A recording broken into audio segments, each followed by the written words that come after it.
I pozdrav svima, danas ću vam pokazati kako da stavite thumbnail sliku na klip. Prvo što morate potvrditi račun, idete samo ovdje u postavke, nadzorna ploča i postavke kanala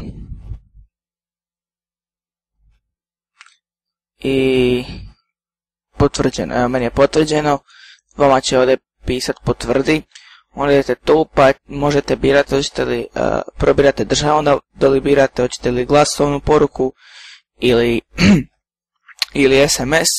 Ako da birate SMS pišete broj, ja sam išao na SMS, ali za ovo ostalo ne znam, pišete samo vaš broj mobitela i poruka vam dođe na mobitel i kasnije taj kod upišete tu i potvrdite kanal. Dalje, bez toga ne možete ovo raditi. Dalje idemo na upravljanje videozapisima. Evo, ja sam već dodao jedan, ali evo ću ovu sliku staviti i na prvu epizodu. Ide na uredi i prilagođena minijatura, odnosno ta slika što će biti, maksimalno je 2 MB. Meni je na desktopu.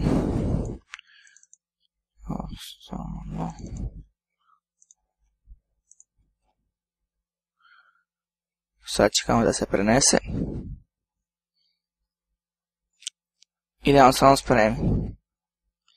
Onda idemo na ovu sliku. Aha, još se nije spremilo.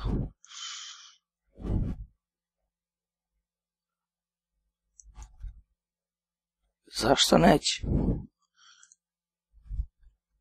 Aha. Evo video zapisi.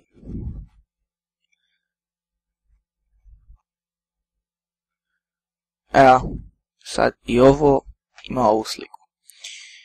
I eto ga, to je to.